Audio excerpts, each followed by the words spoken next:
Fala galera, professor Rafael de Filosofia e essa será a nossa última videoaula.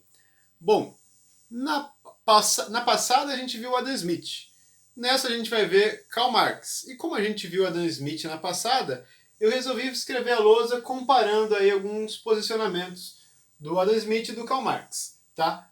A parte que está em preto aqui é a parte que os dois concordam, e as que estão colorido é as que eles discordam, tá? Então vamos entender aí o pensamento do Karl Marx. Então, primeiro, é interessante a gente entender que Adam Smith e Karl Marx falam de lugares diferentes, né? Lugares e tempos diferentes. Adam Smith, é um cara que viveu na Escócia, aí durante a primeira Revolução Industrial na Inglaterra, que era uma revolução da indústria têxtil. Já o Karl Marx, ele viveu na Alemanha e presenciou a segunda Revolução Industrial, né? Já abarcando outros ramos, né? Não só o ramo da indústria têxtil e da máquina a vapor. Né? Aqui já tem aí a descoberta de carvão mineral como gerador de energia, né? Petróleo e diversos outros produtos, né? Indústria química, enfim. Então eles estão em lugares diferentes da história. E essa primeira coisa que eu deixei aqui escrito, nesse primeiro retângulo aí, eu coloquei porque, como Karl Marx ele é um crítico do sistema capitalista, muita gente tem a impressão de que o Karl Marx ele vê no capitalismo o pior dos demônios. Né?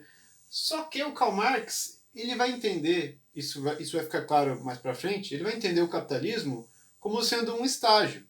E o Karl Marx ele vai julgar, ele vai concordar aí com Adam Smith que o capitalismo ele é melhor, por exemplo, que o feudalismo e ele é melhor que o mercantilismo. Esse estágio capitalista que ele está analisando, o Karl Marx vai entender que ele é melhor do que os que o antecederam. Ele está certo, né? Dos que o antecederam, acho que está certo. E tanto o Smith como o Karl Marx, eles vão perceber, o capitalismo ele traz inovação tecnológica, ele traz eficiência industrial, que são aí pontos positivos para o capitalismo. Porém, Karl Marx ele vai criticar muito mais o sistema capitalista, né, do que Smith. Né? O Karl Marx faz uma crítica mais forte e isso vai ficar claro também na aula. Outra coisa que os dois concordam, teoria do valor-trabalho, que é a teoria de que o que dá valor para a mercadoria é o trabalho necessário para produzi-las. É o trabalho que vai dar o valor, que a gente viu na aula passada, o Adam Smith chama de preço natural. Esse preço natural que o Adam Smith fala, né, que tem o preço natural e o de mercado, o preço natural do Adam Smith, ele advém do valor trabalho. O trabalho gera o valor objetivo, aquela mercadoria. Né? E o preço de mercado oscila de acordo com a oferta e a demanda. Mas com concorrência ele entraria em equilíbrio. Né? Então Karl Marx também concorda de que é o trabalho que atribui valor à mercadoria. Beleza. Vamos para as discordâncias agora. Bom, a gente viu que para o Adam Smith há uma mão invisível regendo o mercado e que faz o mercado tender ao equilíbrio. E também há um progresso suave. Né? Imagine aí vocês que o cara está produzindo sapato e outro casaco.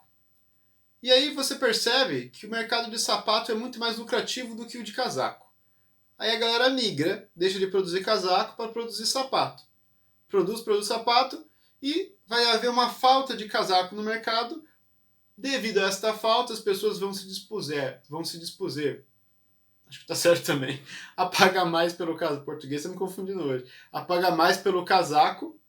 O casaco vai voltar a ser lucrativo e vai haver aí um equilíbrio entre as mercadorias. Né? Então tem um equilíbrio e um progresso suave. Então eu sou a dono de um mercado. Para o Adam Smith, quanto mais lucro eu tiver com o meu mercado, eu vou poder investir mais no meu mercado. O mercado vai poder crescer. Aí ele vira um supermercado e eu consigo empregar mais pessoas. E como eu emprego mais pessoas vão ganhando dinheiro aí também. E há uma progressão, um progresso econômico, um crescimento econômico. E dá essa ideia de progresso suave, né? De acordo com a mão invisível, essas coisas vão acontecendo, os agentes econômicos vão se enriquecendo e tem essa ideia de progresso. Né? Já o Karl Marx, ele vai perceber o seguinte, ele vai colocar primeiro, esse conceito é muito importante de ser entendido, o conceito da mais-valia, que para o Marx a mais-valia é a forma com que o empregador explora o trabalho do empregado. Tá? Para ficar claro aqui, eu já vou começar com um exemplo. Vamos supor que eu produza uma camisa, certo? De acordo com o trabalho que eu investi na camisa, essa camisa deveria valer R$ 20, beleza? O empregador, porém, quando ele for vender a camisa por R$ 20, ele não vai pagar esse dinheiro para o trabalhador. Ele vai ali descontar R$ 3 que ele gastou do tecido e vai pagar R$ 7 para o empregador para ele poder lucrar, certo? A camisa vale 20, ele vende por 20, paga 7, tem um gasto de 3 para produzir e esses 10 que sobraram é o lucro do empregado. Esse 10 é a mais-valia. Falei errado, lucro do empregador. Então esse R$ 10 de lucro é a mais-valia, certo? É a forma, por isso que eu disse que é a forma que o empregador explora o empregado, certo? Porque ele vai usar o trabalho do empregado, só que ele não vai pagar, né, o valor do trabalho corretamente. Ele vai pegar para ele. E por que o trabalhador se submete a uma relação dessa? Simples, porque o trabalhador, ou a gente pode chamar aqui, porque a classe proletária, o proletariado, ele não é dono, ele não detém os meios de produção. E é por isso que ele se submete, porque para produzir ele precisa de um maquinário tal para ele poder produzir a camisa, né? E aí, como ele não consegue produzir, ele não tem a propriedade desses meios de produção, ele vai ter que se sujeitar a trabalhar para alguém que é dono do meio da produção, dono da indústria têxtil lá, e como esse cara é dono, ele vai explorar o trabalho do empregador dessa forma. Do empregado dessa forma. Estou confundindo tudo. O empregador vai explorar o trabalho do empregado dessa forma, certo? Ele produz lá, mas eu não vou pagar o equivalente com a produção para poder lucrar. É a mais-valia. Beleza? Então, certo. O Adam Smith, ele vai ter essa ideia de progresso.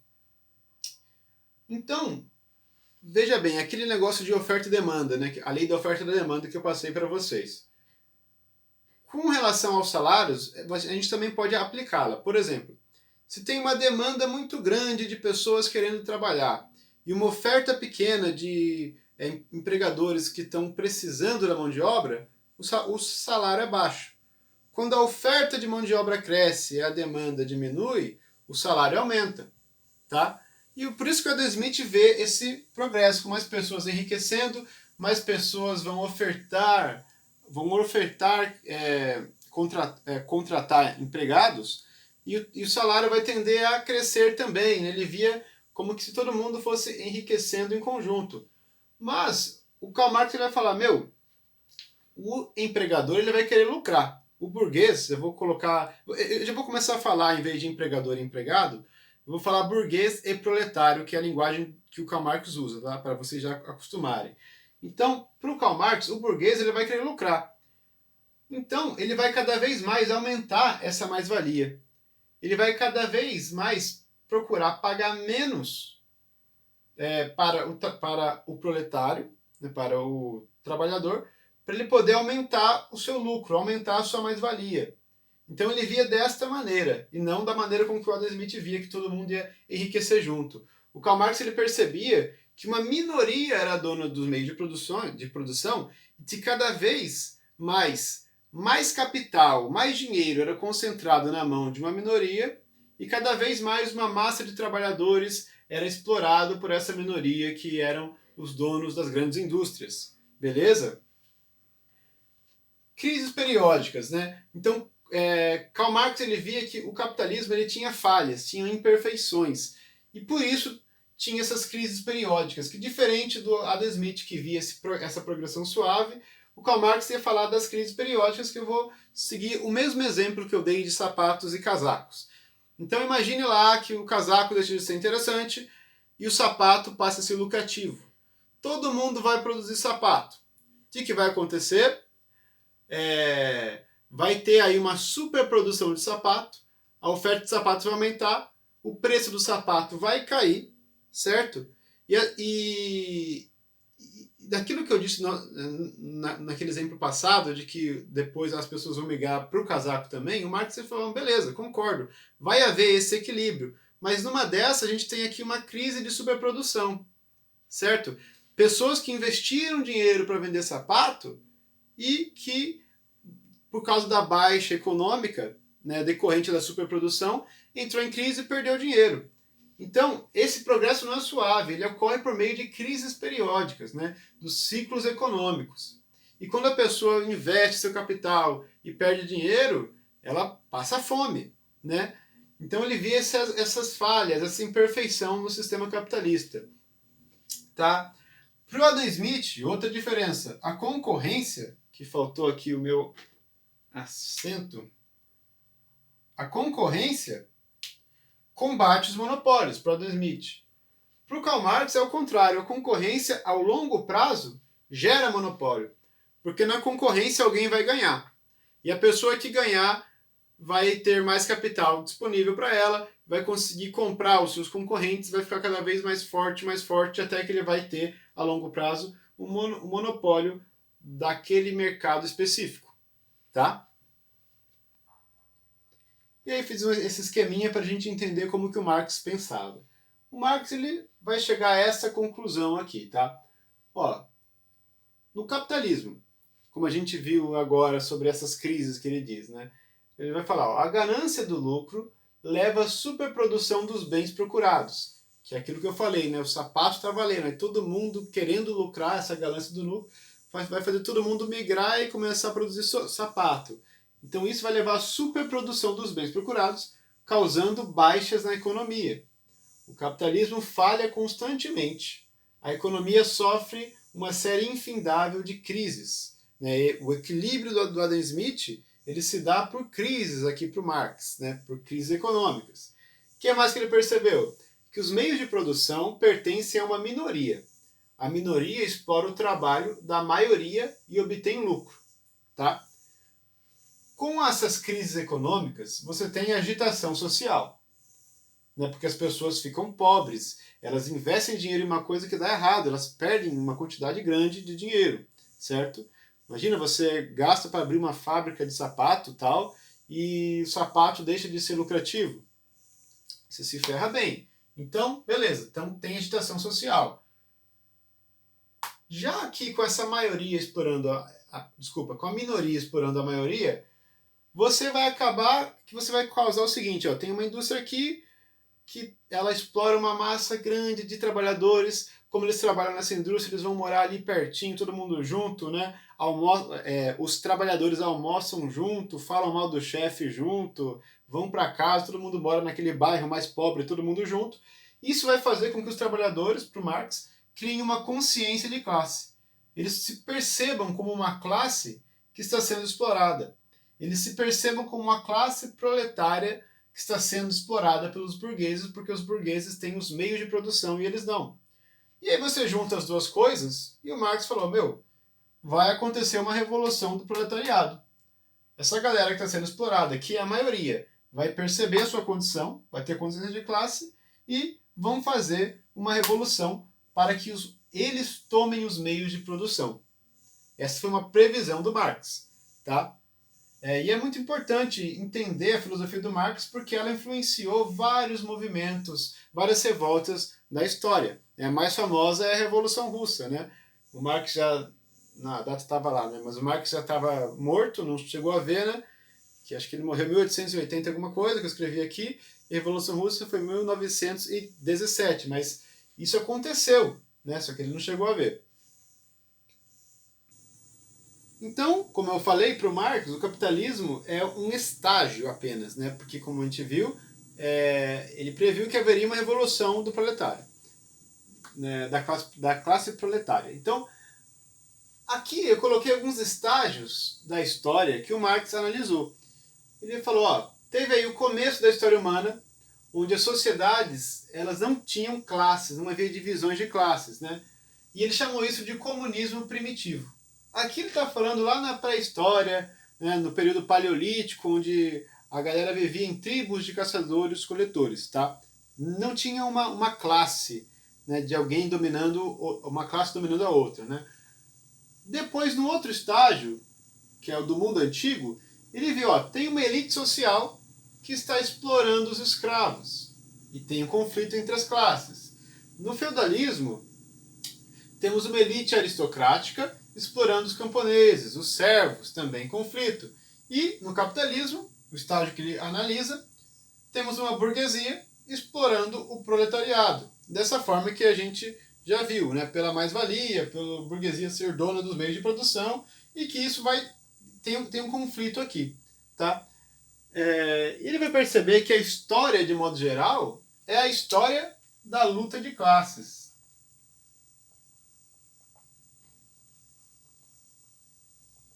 Da luta de classes, a história de modo geral. Dá para pegar na câmera, nesse vermelho? Uhum. Então, beleza. E a gente chama essa visão do Marx de materialismo dialético. Por quê? Porque tinha um filósofo antes do Marx, que influenciou muito Marx, chamado Hegel, e ele propôs um método dialético para investigar a história. E o Hegel, né, embora ele não tenha escrito sobre tese, antítese e síntese, é assim que a gente costuma passar a filosofia dele. O Hegel disse que a história se movimentava por uma expansão da consciência, né? Tinha uma tese e uma antítese, né? Algo que é contra esta tese, e dessa contradição, desse conflito, você extraía uma síntese. E esse processo se repetia. A síntese, por sua vez, era uma nova tese que passava por uma antítese, e tinha esse ciclo aí, e a nossa consciência, por meio dessas contradições, esses conflitos, ia se expandindo, e o Hegel achava que a gente caminhava assim porque ele chamou de absoluto. Mas a aula sobre Hegel eu não preciso explicar sobre isso muito bem. Vamos focar no Marx. O Marx ele pegou essa mesma fórmula do Hegel, só que o Hegel era um idealista. Para ele, esses avanços, esses conflitos eram no campo das ideias, da consciência. O Marx ele inverteu do idealismo para o materialismo. Ou seja, ele vai dizer que essas contradições nascem de condições materiais, de exploração material, de exploração econômica, uma classe explorando o trabalho da outra. E o Marx ele vai perceber que essas mudanças na história, elas não ocorrem, como o Hegel achava, por uma expansão da consciência. Então, a gente expandiu a consciência e está pensando agora na humanidade de modo geral, e a gente percebe que o homem deve ter direitos naturais, o homem deve ter direito à vida. O Marx vai falar, mas não é assim que ocorre essa expansão da consciência. O que ocorre ocorre um conflito por questões materiais. Não é só alguém que falou que o homem deve ter direito à vida e beleza, que todo mundo comprou. Não. Para que haja essa mudança, foi necessária uma briga, um conflito entre as classes, uma luta de classe. Foi necessário que o povo fizesse a Revolução Francesa, pegassem armas e fossem para a guerra, fazer uma luta para que essas mudanças da história ocorressem. Tá? E esse método do Marx a gente entende que é o materialismo dialético. Tá? Dialético porque ele foca sempre nesse conflito de tese e antítese, mas no caso, para ele, é a luta de classe. Tá? E o capitalismo é um estágio desse conflito, e o Marx previu que o capitalismo iria dar origem a um outro estágio chamado de socialismo. Que o socialismo é o estágio onde a classe proletária assume aí os meios de produção, aquela revolução do proletariado que eu falei, né? Então, o socialismo, para o Marx, é uma ditadura do proletariado. Quem manda agora, quem governa, são os trabalhadores. E sobre aquelas crises econômicas, o Marx também pensou, olha, não vamos mais ficar atendendo aos desejos do mercado, não vamos ficar refém da mão invisível que gera aquelas crises que a gente viu. Vamos agora fazer uma economia planificada. Ou seja, eu não vou produzir sapato porque tem lucro. Eu vou produzir sapato quando as pessoas precisarem de sapatos. Aí os trabalhadores vão lá, agora eles são donos das fábricas, são donos dos meios de produção, produzem um sapato que está precisando ali para a sociedade. Ah, casaco, beleza, vamos lá produzir casaco. todo mundo trabalhando, né, em prol desse Estado que vai dividir os bens igualmente para todo mundo. No socialismo não tem propriedade privada, a abolição da propriedade privada, certo? E ele entendia que o socialismo era uma preparação para o comunismo, que seria esse estágio final. O comunismo aqui seria para o Marx o fim da história. Um estágio onde todo mundo ia ser comum. Não ia precisar mais de governo. Né? Mas para que se chegue no comunismo é necessário antes o socialismo como uma forma de adaptação. Né? Para as pessoas entenderem que elas não precisam de propriedade privada, né? Que elas podem compartilhar os meios de produção, para que todo mundo produza de forma igualitária e tudo mais. E com essa preparação vai chegar uma hora que as pessoas vão perceber que elas não precisam nem de governo, nem que tenha uma ditadura do proletariado governando. Elas vão entender que todos são comuns. Né? E esse sistema dos comuns que o Marx previu era o comunismo, que seria aí o fim da história para ele. Beleza? Não deu tempo de passar todos os conceitos importantes do Marx, e eu vou deixar isso como trabalho, eu vou passar como pesquisa, melhor dizendo, para vocês. Tá? Então, qualquer dúvida, me manda mensagem, a gente vai se falando. Falou!